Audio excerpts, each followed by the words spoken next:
Hello YouTube, this is the Game Philosopher, and today I'm going to talk about Neoplatonism, and why I am no longer a Neoplatonist, or rather, that I reject Neoplatonism within its current form, and not so much its historical form. I read a lot of Proclus, I read Plotinus, I've not read any Amblicus, I can't pronounce his name. I read a lot of Plato, Plutarch. I love all those guys. In fact, even this book is actually pretty interesting because when you compare a lot of the Platonic theology teachings, they actually seem very close to the teachings of quantum physics, and so it's very fascinating to think about. But anyway, without further ado, one of the things I really want to talk about is that a lot of people claim to be Platonists, or Neoplatonists rather, and they tend to be on these esoteric forums, whether it's Hermetic, pagan, occult, whatever form you can think of, even some philosophy forms, and they pretty much just look at the esoteric stuff from Apuleius, or that one guy whose name I can't really pronounce very well. I'm not going to try to pronounce. And they would pretty much ignore the rest of the doctrine. And then they jump for joy if you get some part of the esoteric nature wrong, because the esoteric, they are pretty much just people trying to create a new religion out of a philosophy, which is actually more a spiritual system than anything else that's confined to a more complex philosophy. And they don't really want to talk about the more philosophical aspects. They don't want to talk about Plato, they don't want to talk about virtue, how to become stronger, how to defeat your ego and become more sophrosyne, which I'll do a video on sophrosyne again in the future. I did a funny cringe video earlier about sophrosyne, but I'll make another one. And so I really think there needs to be a new Platonism, and I think not necessarily to displace Neoplatonism, but rather to put Platonism in the modern world without any of this superficial ritual seeking. I mean, like, it doesn't really make sense. In fact, you can actually learn equally as much from, let's say, Plutarch or Proclus, as much as you can learn from St. Augustine or Boetius. You can also learn a lot from the Middle Platonists, like Plutarch, who's one of my favorites, because you get all these nice little sayings from the Spartans. Then you have the Moralia essays, which give you a lot of really practical advice. Or even Philo, who pretty much takes traditional Judaism, and he takes Platonism, and he kind of combines them together the same way that Augustine and Justin Martyr would later do with Christianity. Except he does it in a more allegorical way, while obviously Augustine and Justin Martyr and Boetius weren't so well, except for Boetius, he was actually allegorical, but Augustine and Justin Martyr weren't very allegorical, so they would be more directed with the teachings. But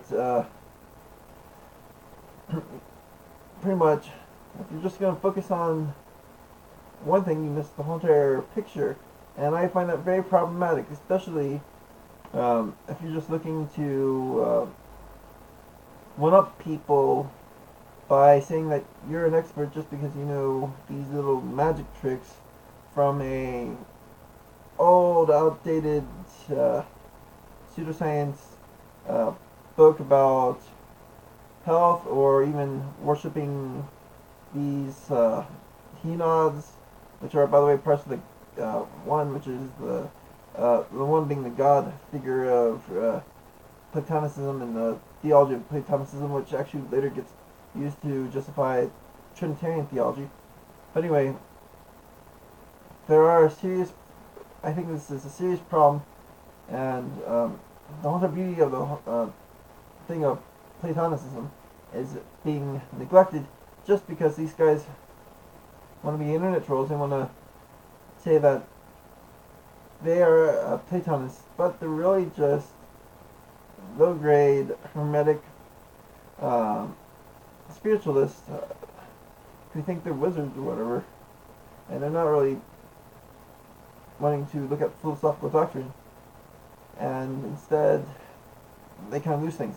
Now, of course, I do believe that there is some esoteric natures of Platonism. For example, Socrates actually said to sacrifice a cockerel or a rooster to Asclepius, the god of medicine, after his death, and pretty much when you think about it from a standpoint of looking backwards, it's kind of almost prophetic because Asclepius is actually somewhat associated with prophecy, and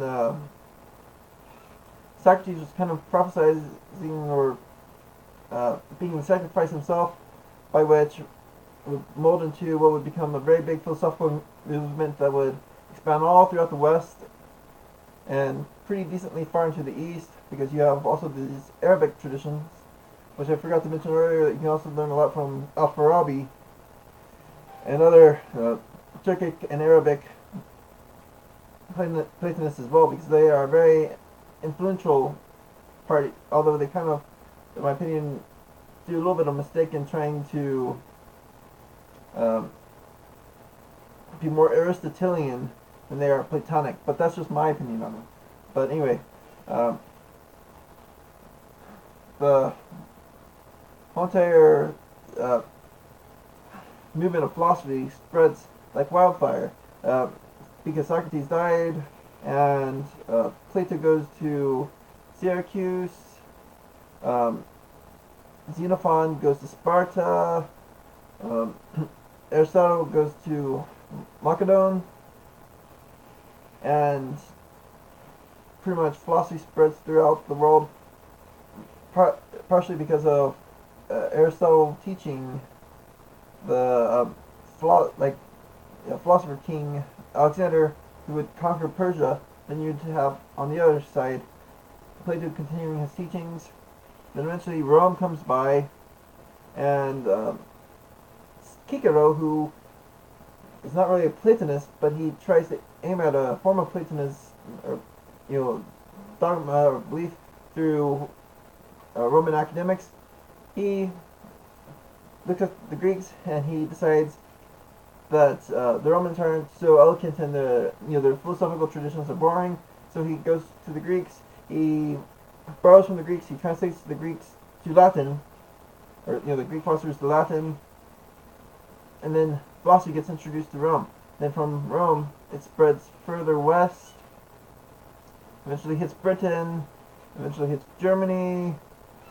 And so philosophical culture pretty much spreads far and wide.